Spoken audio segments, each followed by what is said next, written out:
Hello friends, चलते हैं एक नई कहानी के सफर की ओर जिसका टाइटल है ऐसा ससुराल कहाँ होता है। तो मेरे चैनल को सब्सक्राइब कीजिए इस कहानी को सुनने के लिए।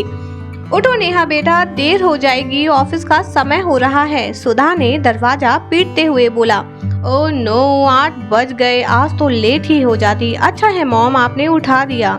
राहुल उठो, तुम्हें भी लेट हो जाएगा ऑफिस के लिए। सौरभ को भी उठा दो, उसे भी स्कूल जाना है। आंखें मसलता हुआ राहुल, नेहा का पति, उठा। उठो सौरभ बेटा, स्कूल जाना है। प्लीज पापा, सोने दो ना। और नेहा दोनों को छोड़कर बाहर हॉल में आ गई।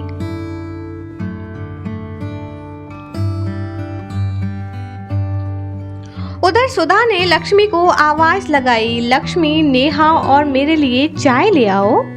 थैंक यू मम्मी, आपने उठा दिया, वरना मैं तो लेट ही हो जाती थी आज।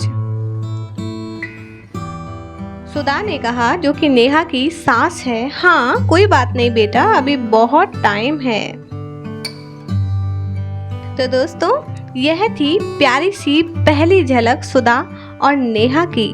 नेहा सुधा की बहू थी और उन दोनों की सुबह इस तरीके से हुई थी, जो एक ड्रीमी लाइफ होती है हम सब के लिए। जी हाँ, शुरू करते हैं उसका अगला भाग क्या कहता है। तुम लक्ष्मी को बता दो क्या क्या नाश्ता बनेगा, मैं थोड़ा योगा कर लेती हूँ। ठीक है मॉम। नेहा ने लक्ष्मी को नाश्ता बनाने को बोला, यह बताकर कि आज क्या क्या बनेगा।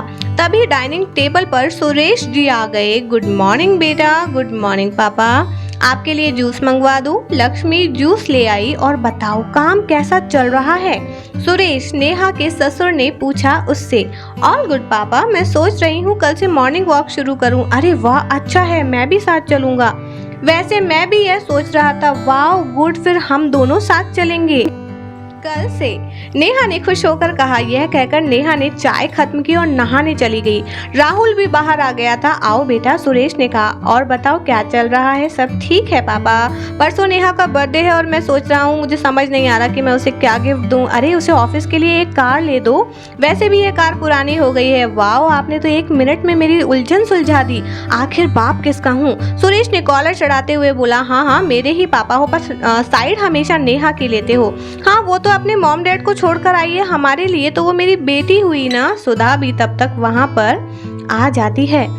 तो कैसी बॉन्डिंग लगी आपको इस फैमिली की, जरूर मुझे कमेंट में बताइएगा। सुधा वहां आई और बोली, सही तो कह रहे हैं तुम्हारे पापा, जिस तरह से तुम अब हमारे बेटे हो, ठीक वैसे ही वह भी हमारी बेटी हुई। जरूरी नहीं है कि रिश्ते सिर्फ खून के हों, प्यार के रिश्ते भी उतने ही गहरे होते हैं, बस निभाने वाला चाहिए। नेहा जल्दी से ऑफिस के लिए तैयार हो गई। तब तक टेबल पर ब्रेकफास्ट रेडी था। सब लोग ब्रेकफास्ट करने लगे और बाद में अपने अपने काम पर निकल गए। 2 दिन बाद नेहा का बर्थडे था, लेकिन नेहा अपने काम में इतना बिजी थी कि उसे ध्यान ही नहीं गया। सुबह सुबह जब नेहा काम के लिए जा रही थी तो किसी ने भी उसे एहसास नहीं करवाया कि आज उसका बर्थडे है। भाई किसी ने भी विश नहीं किया और नेहा को बहुत बुरा लगा। जब उसके पास में उसके फ्रेंड्स लोगों के, उसके मॉम डैड के फ़ोन आने लगे तो उसे ऐसा लगा जैसे इस घर में उसके बर्थडे की कोई अहमियत ही नहीं है। किसी ने उसे उसका बर्थडे विश नहीं किया तो उसे बहुत बुरा लग रहा था। लेकिन वह ऑफिस के लिए निकल गई थी। ऑफिस में भी जब उसे सब लोगों ने बर्थडे विश किया, लेकिन उसके पास में आज तो राहुल का भी फ़ोन नहीं आया, मैसेज नहीं आया, मॉम डैड का फ़ोन नहीं आया, यहाँ तक कि सौरभ उसका बेटा, उसने भी उसे विश नहीं किया था। उसका दिल टूट गया। मन उदास करके वह घर पर लौटी, पर जैसे ही वो घर पर लौटी उसने दरवाजा खोला तो अंदर पूरा अंधेरा था। उसने सोचा, हर वक्त जगमगाने वाला घर आज अंधेरे में कैसे डूब गया। उसका दिल घबरा रहा था, कहीं कुछ हो तो नहीं गया।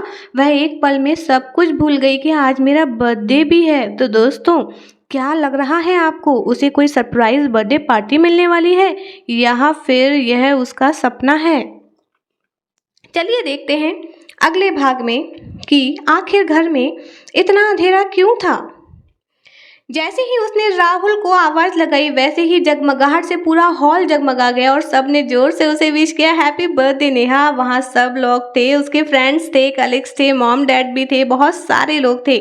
उन्हें देखकर उसे विश्वास नहीं हो रहा था कि इन लोगों को मेरा बर्थडे याद है, इतना बड़ा सरप्राइज। वैसे तो उसके मॉम डैड बहुत अच्छे थे, लेकिन ये सरप्राइज उसे पहली बार मिला था। यही नहीं, राहुल ने बर्थडे के गिफ्ट में उसे हाथ में कार की चाबी दी तो देखते ही वह निशब्द हो गई। वाह, मुझे मेरे बर्थडे पर कार मिली है, मैं दुनिया की सबसे लकी लड़की हूँ। ऐसा ससुराल कहाँ मिलता है, ऐसा प्यार करने वाला पति, सब कुछ मिल गया। कोई गुजारिश नहीं रही, जन्नत मिल गई। सबने मिलकर उसका बर्थडे मनाया। शादी के बाद ऐसी लाइफ हर लड़की चाहती है, जैसे वो अपने घर में रहती थी अपने माता पिता के साथ, जहाँ वो खुश रहती है। कल ऑफिस के लिए भी निकलना था तो नेहा सोई उससे जो अपनी सास की आवाज़ से ही उठी। अरे उठ जा, काम क्या तेरे मायके वाले करेंगे, अभी तक सोई है। हमारे ज़माने में हम सुबह 5 बजे उठ जाते थे और ये महारानी 7 बजे तक सो रही है, फिर कहेगी कि नौकरी पर जाना है, जैसे उसकी खूबसूरत नींद में किसी ने जहर घोल दिया हो। एक दिन ऐसा भी किस्मत में मेरे आए, वो सोच रही थी, लेकिन यह उसका सपना था। उसने राहुल को भी उठने को बोला, सौरभ को भी उठने को बोला, फिर क्या था, लग गई अपनी वास्तविक जिंदगी में जो नरक से कम नहीं थी। सच कहते हैं ख्वाब बहुत खूबसूरत होते हैं, ऐसा ही एक ख्वाब वो भी देख रही थी। तो दोस्तों, आपको ये ख्वाबों की ज़िंदगी कैसी लगी? रियल लाइफ से आप इसे कंपेयर ज़रूर करेंगे और मेरे चैनल को सब्सक्राइब भी कर लीजिए।